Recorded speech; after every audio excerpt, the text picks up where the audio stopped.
Bienvenidos nuevamente a Psicovoces. Estamos en un nuevo episodio, un nuevo capítulo de seguir aprendiendo más de las psicoterapias. El día de hoy vamos a hablar de algo muy interesante que a continuación, Nicole, coméntanos de qué vamos a hablar el día de hoy. Bien, el día de hoy vamos a hablar acerca de la evolución de la psicología actual y como la psicología tiene muchos campos que abordar, lo primordial es que vamos a abarcar el día de hoy es la evolución en la psicoterapia. Como ya sabemos, esta tiene 3 generaciones que la vamos a ir comentando poco a poco y más que nada cuando hablamos de evolución no significa que simplemente sea una terapia antigua o algo que fue reemplazada con el tiempo. En realidad vamos a hablar de cómo esto fue transformándose, cómo fue cambiando y entender la conducta humana y por lo tanto las distintas formas de intervenir. Coméntanos un poco más, Diego. Pues bien, como bien sabemos a lo largo de toda la vida, como mencionaba Nicole, las generaciones han ido no cambiando en tipos de terapias. En la primera generación se hablaba simplemente de la conducta y próximamente hablaremos por qué es simplemente de la conducta. En la segunda también hablaremos un poco de cómo aumentaron un plus, como decía la conducta, aumentaron el pensamiento. Y en la tercera hablaremos un poquito de cómo no simplemente el pensamiento y la conducta se relacionan, más por el contrario, se amplía un poco más y dicen que no. Vamos a aumentar un poco de emociones y contexto, pero paso a paso, esto solo es breve. Así que coméntanos, Ismael.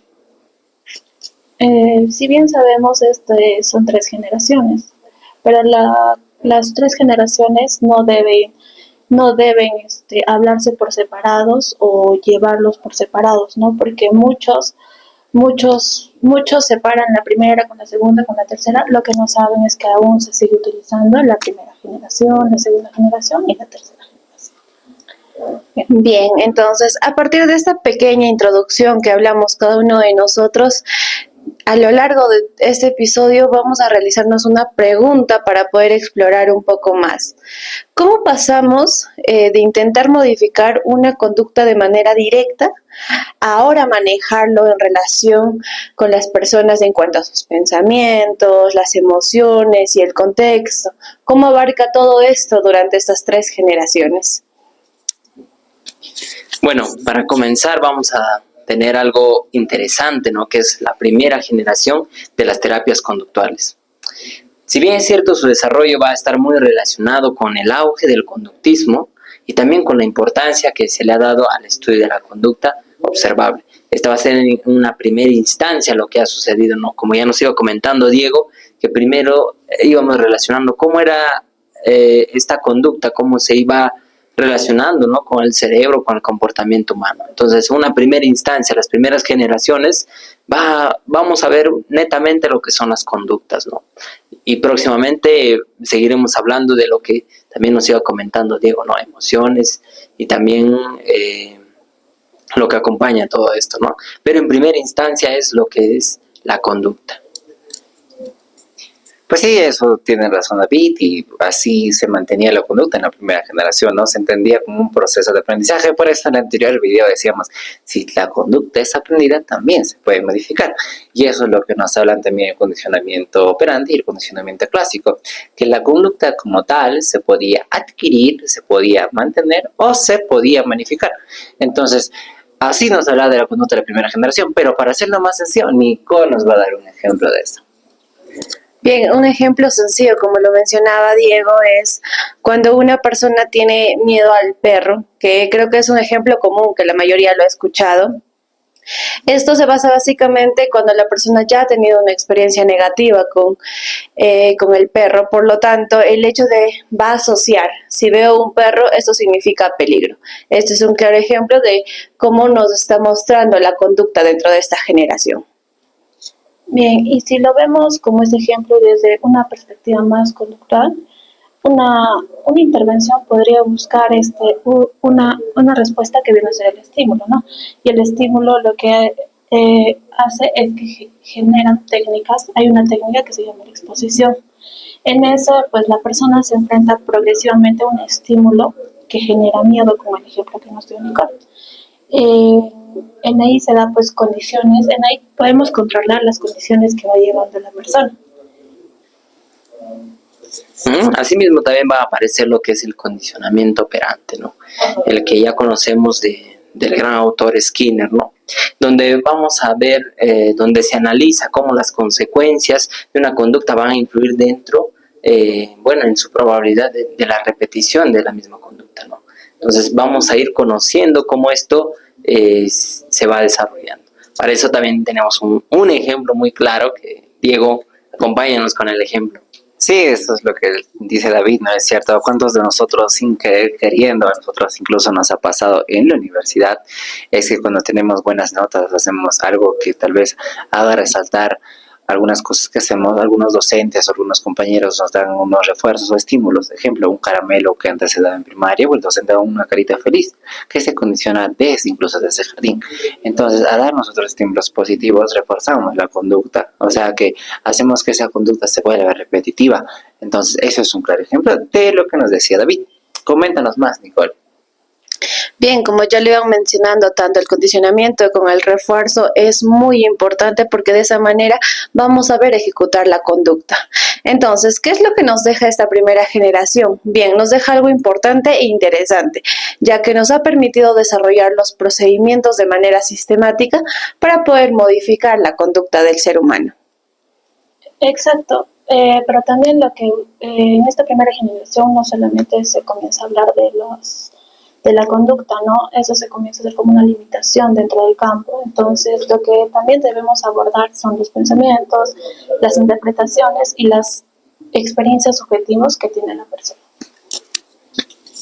Y es ahí donde precisamente va a comenzar a aparecer dentro del camino lo que es la segunda generación, ¿no?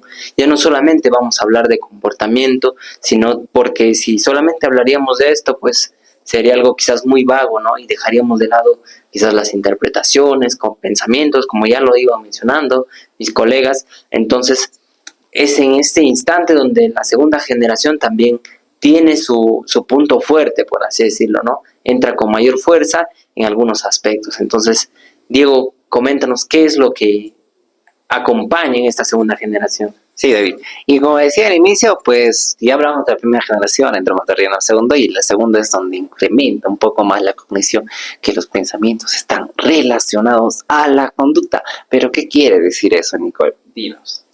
Bien, que aparentemente en esta generación no solamente vamos a regirnos a lo que ocurre, las situaciones que ocurren, sino va a abarcar mucho más que esto. Nosotros que tenemos que ver la manera en la que se interpreta cada acontecimiento, cada situación y en los contextos que se va dando. Pero para eso tenemos un ejemplo que David nos va a dar. Por ejemplo, imaginémonos que dos estudiantes van a recibir la misma calificación, ¿no? Un 12/20. Uno puede pensar, no me fue bien, pero puedo mejorar. Mientras que otro puede pensar, soy un fracaso, nunca voy a poder hacerlo bien. Entonces, estos ejemplos claros que nosotros tenemos en el día a día y la vida cotidiana, no podemos dejarlo de lado como lo hacían en la primera generación, que solamente había la conducta, ¿no? Que muchos de ellos, pues, quizás cuando tenían una nota baja, bueno, no le daban mucha importancia y seguían haciendo sus cosas, mientras otros tomaban otra conducta diferente, ¿no? Se sentían más deprimidos, más tristes, quizás por ahí, como decimos, ¿no? Coloquialmente, se hacen bolitas, se esconden y todo, ¿no? Pero, sin embargo, otras personas pueden seguir adelante, pueden seguir sobresaliendo, ¿no? A pesar de que puedan haber pasado una circunstancia complicada.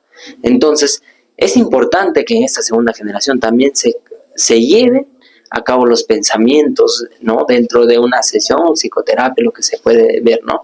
Es por ello que esta segunda generación es importante, porque ya no solamente toma lo que es la conducta, sino también ahora ve el trasfondo de cómo es que los pensamientos van a influir también para que se dé esta conducta, ¿no? Entonces, coméntanos algo más, Yosmeri. Muy bien. Tiene mucha razón lo que dice David, ¿no? Frente a eso, y siguiendo el ejemplo que nos dio, sabemos que la situación viene a ser la misma. Lo que cambia son las reacciones o las conductas de la persona o la interpretación que puede tener cada una. Y en esa interpretación pueden influir emociones y conductas que la persona no puede estar sintiendo fuera de ello, ¿no? Sí, es eso, ¿no? Y existen autores, incluso que solo vamos a mencionar algunos, pero una de esas está incluso la terapia racional emotiva conductual del Berelis y la terapia cognitiva de Beck. O sea, ellos nos plantean eso, ¿no? Que no simplemente es pensamiento, conducta, hay diferentes factores también que están relacionados a los pensamientos. Y dinos, Nicole, ¿qué más podemos decir de esto mismo?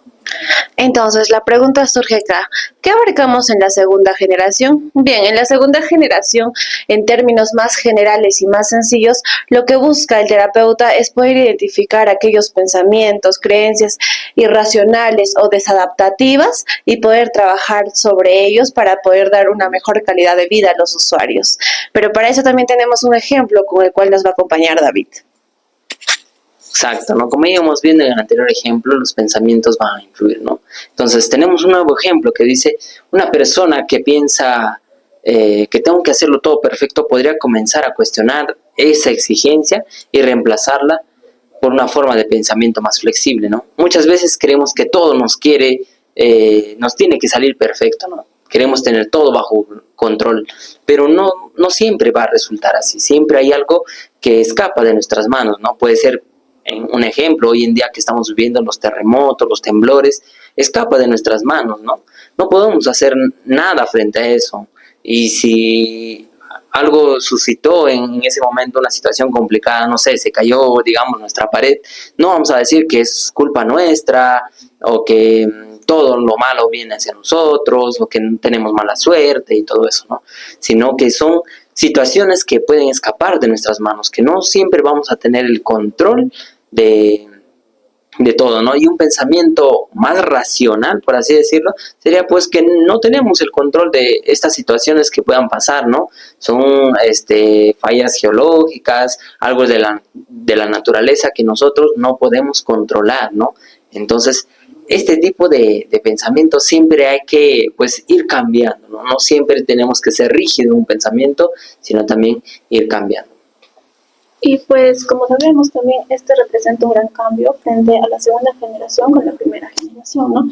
Ya no solamente nos preguntamos por qué conducta está sintiendo la persona o está presentando, sino que también qué está pensando, cómo interpreta esta situación o qué creencias pueden estar influyendo en ella misma, ¿no? Sí, y es por eso que tal vez no vamos a ir en el trance de la segunda a la tercera, es que no simplemente se comienza a cuestionar, no simplemente es pensamiento y conducta, como hace anteriores videos hablamos del FAB, que vamos a dar una breve resumen, pero que ya lo lanzó en todo el video, es que hay varios factores que comienzan a cuestionar esto, que dicen, debe haber más factores que alteren la conducta aparte también del pensamiento. Incluso vamos a hablar un poco de contexto y vamos a hablar un poco, dar introducción aparte de psicoterapias de tercera generación, y para eso vamos a entrar de relleno a la tercera generación, ¿verdad, Nicole? Exacto, a partir de lo que nos viene comentando, a partir de esa pequeña retroalimentación de lo que vamos a hablar de la tercera generación, lo que actualmente estamos vivenciándolo, pues vamos a dar pase a David para que nos cuente acerca un poco más de esto, cuáles son las características, en qué consiste la tercera generación. Bien, la tercera generación va a influenciarse no solamente ya en la conducta o ya en las emociones o en el pensar, ¿no? Sino también vamos a llamar terapias de tercera generación a los que ponen énfasis en lo que es el contexto.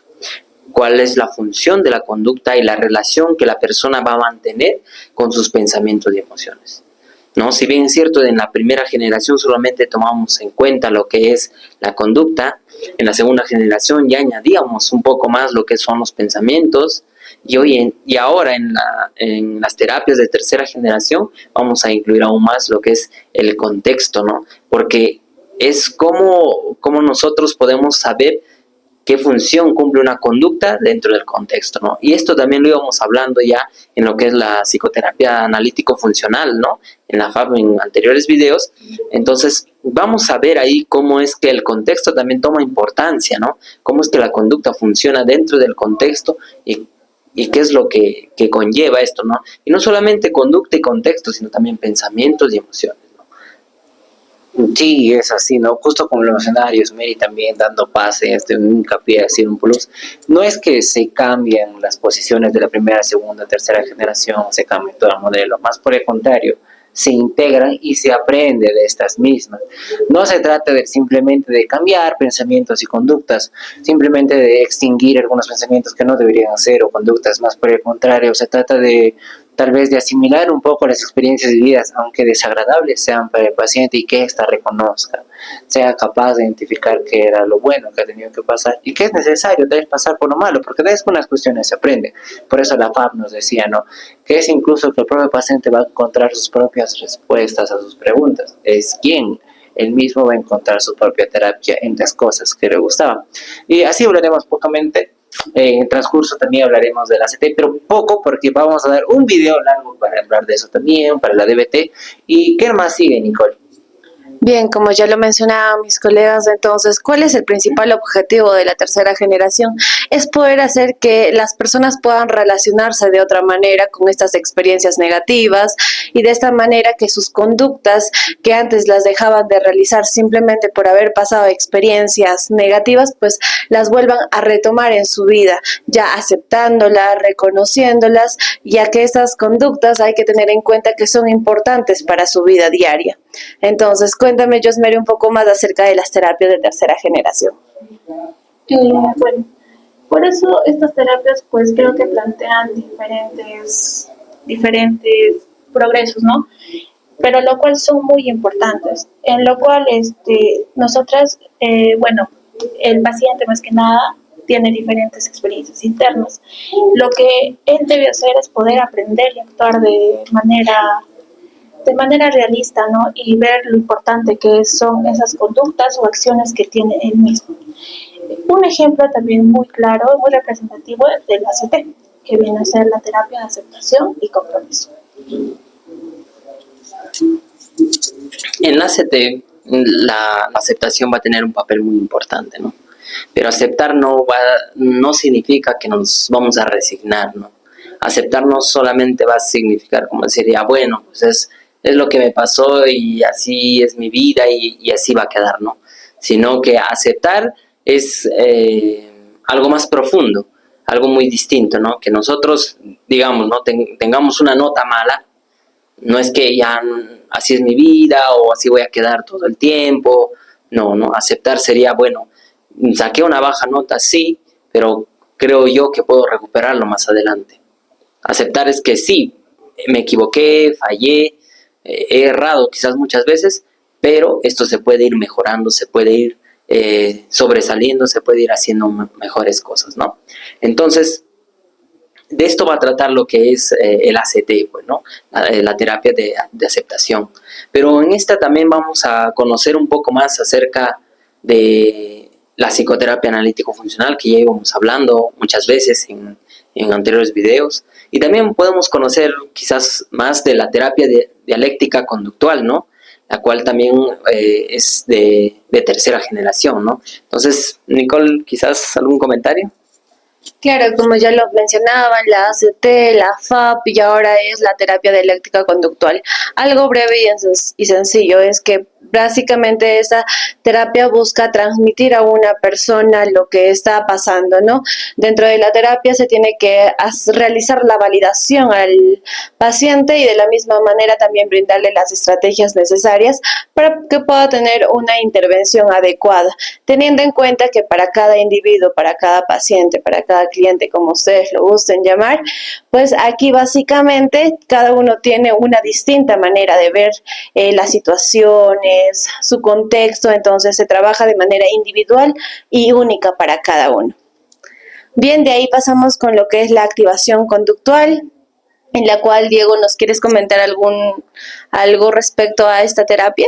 Sí, es parte, ¿no? Como decíamos en principio y lo diremos siempre, pero antes de recalcar eso, es que tenemos que decir que cada profesional psicólogo tiene que ser competente en todas las áreas. Como decía, no es simplemente quedarnos en un margen, tal vez como en la segunda generación o en la primera, que no está mal, pero es cosas de integrar. Los psicólogos tratamos algo muy complejo, tenemos que tener la capacidad de saber distinguir entre algunos problemas que suscitan en la persona a nivel personal y cuánto estos afectan en su vida diaria, ¿no? Eso es la competencia que tenemos los psicólogos el día a día, estar actualizados con las terapias, aprender a leer, cuestionarnos también nosotros mismos qué cosas hacemos mal, Porque, como dato excepcional o un dato incógnito es que tal vez hay algunas cuestiones que a nosotros nos afecten a nuestros pacientes y es lo más normal. Incluso los psicólogos tenemos psicólogos. Entonces, eso es un dato. La activación conductual, tal y como mencionaba Nicole, pues no, como hablábamos en antes, es que tal vez no es simplemente que la conducta se muestre como tal. Si bien es eso, sí, pero tiene que haber entenderse que existe algo de trasfondo, una emoción tal vez que impulsa eso. ¿Cuántos de nosotros tal vez por estar ofuscados, así, no hacemos varias cosas por estrés, por cualquier otra cosa que nosotros podamos sentir? La activación conductual nos dice eso, ¿no? Que las emociones también están relacionadas a la conducta que podamos tener y es parte de, no es que porque yo me sienta así pueda actuar de esta manera, no, no, o sea, hay conductas problemáticas y hay conductas tal vez que son necesarias para la situación, pero los psicólogos hacemos es hacerlo adaptativo, funcional. Por eso en la FAP hablamos algo de eso, que si no lo vieron, está en los anteriores videos y hablamos de una manera muy directa y muy sincera que es la FAP, de una manera muy resumida. Obviamente tal vez habrá otros criterios y otros autores lo dirán de otra manera, pero todos concuerdan que algo que es funcional se basa en reglas y que se trabaja únicamente. Tanto en posteriores videos también hablaremos de las otras terapias de la tercera generación, pero por el momento los dejamos así, haciéndoles entender que existen 3 tipos de generaciones, ¿no? Y cada generación trabaja de tal manera. ¿Algo más que decir, Ismael? Bien, como ya hablamos de las terapias, algo que también quiero mencionar de las terapias es que más que nada las terapias se basan en que la persona buscamos la aceptación de la persona y el progreso que va teniendo poco a poco durante las terapias que va llevando, ¿no? Como ya mencioné de la activación emoción conductual, mejor dicho, esto puede generar, si una persona está sintiendo ansiedad, lo que puede generar es un círculo que tenga menos amigos, menos experiencias positivas, menos acontecimientos, que se pueda relacionar menos, y todavía la persona hace que tenga menos motivación, ¿no? Exacto, ¿no? Es muy importante conocer las terapias de primera, segunda, tercera generación, ya que no, como íbamos conociendo desde un inicio, ¿no? Es que la primera generación no solamente busca, dio las bases para empezar a ver lo que es la conducta, ¿no? Y para la segunda generación ya no solamente hablábamos de conducta, sino también de pensamientos, ¿no? Que estas se iban integrando, iban relacionándose, y para la tercera generación hoy en día pues las bases están puestas, ¿no? Están puestas en la primera generación. No significa que por haber pasado el tiempo estas hayan quedado en el olvido, sino siguen avanzando juntamente con nosotros también, ¿no? Aprendiendo, y también esto se van a ir aplicando. Hoy en día las terapias de tercera generación pues son tanto conducta, contexto, pensamiento, ¿no? Es muy importante que en la parte clínica las personas pueden traer problemas muy complejos, ¿no? Y no siempre se va a explicar de una forma o desde una sola perspectiva. En este caso no solamente podemos hablar de lo que es solamente su conducta, ¿no? Como íbamos conociendo en el FAB, no solamente hablamos de conducta, sino también dentro del contexto, cómo es que sus pensamientos se van relacionando entre todo esto, ¿no? Entonces, es importante conocer. Quizás algún comentario más, Nicole. Sí, exacto. Como lo dice mi colega David, es importante recalcar que todas estas terapias de la primera, segunda y tercera generación buscan complementarse. De esta manera no quiere decir que el terapeuta va a utilizar solamente una técnica o una terapia de una misma generación. No, sin embargo, podemos recapitular todo, conducta, cognitivo, ahora el contexto, podemos complementarlo y poder trabajar de acuerdo a las necesidades que tenga cada usuario. De la misma manera, tengamos en cuenta que esta evolución no ha sido por gusto, sino esta evolución de las terapias ha ido básicamente para poder comprender más al comportamiento del ser humano y de una otra forma trabajar de manera eficaz junto a ellos. Muy bien, muchísimas gracias por escucharnos. Somos Psicovoces y este es el espacio, ¿no? de aprender más con la psicología. Si te interesa más de la psicología, pues puedes seguirnos, puedes seguir acompañándonos en todo este proceso de aprendizaje que también es para nosotros importante, ¿no? Que hoy en día estamos hablando de terapias de primera, segunda, tercera generación y hablaremos, ¿no? Seguiremos ampliando más sobre la FAB que ya encontramos en otros videos y también, pues, ¿no? Si continuamos con este aprendizaje, vamos a ver que más adelante hablaremos quizás de otras terapias de tercera generación. Muchísimas gracias, somos Psicovoces. Cinco Voces y hasta una próxima. Adiós.